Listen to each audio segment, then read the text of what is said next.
Hello दोस्तों, कैसे हैं आप सभी का स्वागत है आपके अपने YouTube चैनल हॉरर शोकेस में। आज मैं लाया हूं आप सभी के लिए एक मजेदार और डरावनी कहानी।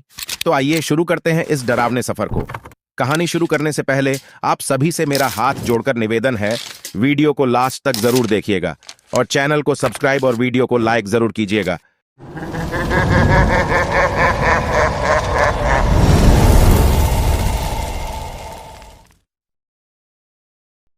घने अंधेरे में 4 दोस्तों की कार एक सुनसान सड़क पर आगे बढ़ रही थी। वे लंबी छुट्टियों से लौट रहे थे, हंसी मजाक और कहानियों के बीच थोड़ी देर से निकल पड़े थे। शहर से दूर एक सुनसान अंधेरी सड़क पर पहुंचे जो जंगल से होकर जाती थी। अंजलि गाड़ी चला रही थी, राहुल बगल में बैठा था। पीछे की सीट पर विवेक और मीरा बैठे थे, सड़क की सुनसानपन पर फुसफुसाते हुए। ये सड़क तो भूतिया है यारों, विवेक ने कहा। उसकी आवाज में हल्का डर था।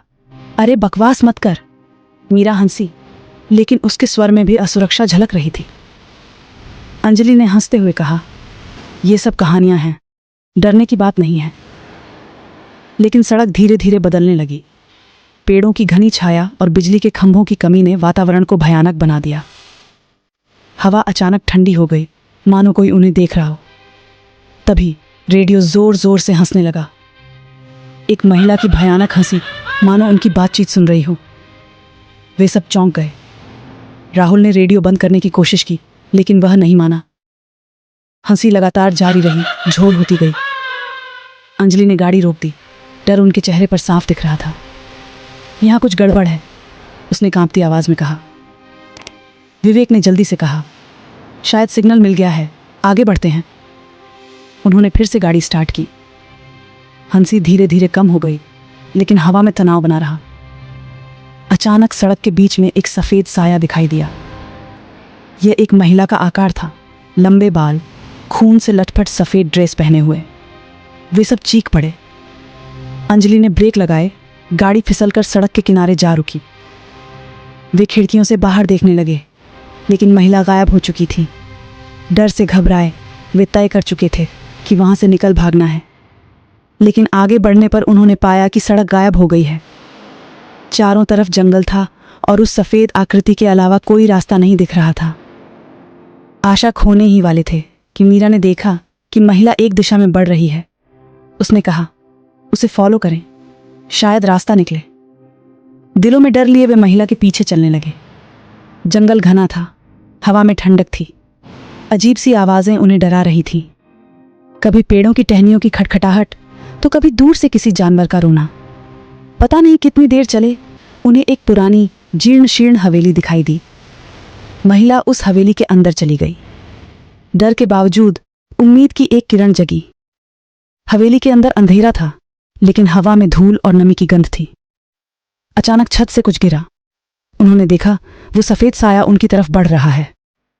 वे भागने लगे, लेकिन दरवाजे बंद थे। अंधेरे में टकराते हुए वे ऊपर की तरफ भागे। वहां एक कमरा खुला था।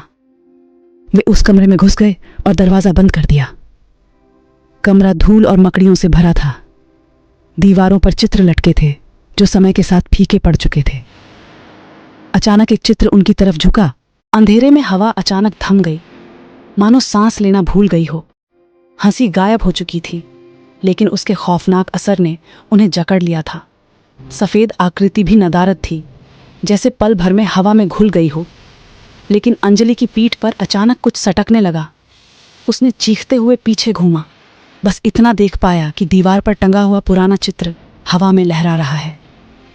उस चित्र में एक लड़की खड़ी थी, खून से लटपट सफेद ड्रेस पहने। उसकी खाली आंखें सीधे अंजलि पर टिकी थीं। डर से उनका सांस रुक गया। चित्र की लड़की मानो उनसे बात करना चाहती थी, कुछ कहना चाहती थी। तभी तेज हवा ने जोर से झटका दिया। चित्र नीचे गिरा और टूट गया। उसी पल हवा में एक खौफनाक आवाज गूंजी, निकल जाओ, मेरा घर छोड़ दो। उनके पैरों के नीचे जमीन कांपने लगी। बिना कुछ सोचे वे कमरे से बाहर भागे। हवेली के गलियारों में चीखते हुए दौड़ने लगे। वे नहीं जानते थे कि यह डर का खेल है या भूत प्रेतों की करतूत, लेकिन एक बात तय थी, उन्हें वहां से भागना है, दूर भागना है, जहां ये हंसी, अंधेरा और डर उनका पीछा न कर सके। भागते हुए उन्हें एक पुरानी जंग खाए हुए सीढ़ी दिखाई दी जो हवेली की ऊपरी मंजिल तक जाती थी। आशा की किरण जगी। वे सीढ़ियों पर चढ़ने लगे। हवा तेज हो रही थी, मानो उन्हें रोकने की कोशिश कर रही हो। ऊपर पहुंचकर उन्होंने एक कमरा खुला देखा। अंदर घुसते ही दरवाजा पटक दिया। कमरा अंधेरा था, धूल और नमी की गंध आ रही थी। उनकी सांसें तेज चल रही थीं, डर उनके दिलों को चीर रहा था। तभी छत से कुछ गिरा, एक काली बिल्ली, खून से लटपट। इससे पहले कि वे कुछ समझ पाते, चारों तरफ से घंटियों की आवाज गूंजने लगी। दीवारों पर लटके हुए चित्रों से घंटियां लटक रही थीं, हवा में झूल रही थीं। अचानक सभी चित्र झुक गए, उनके चेहरे बदल गए।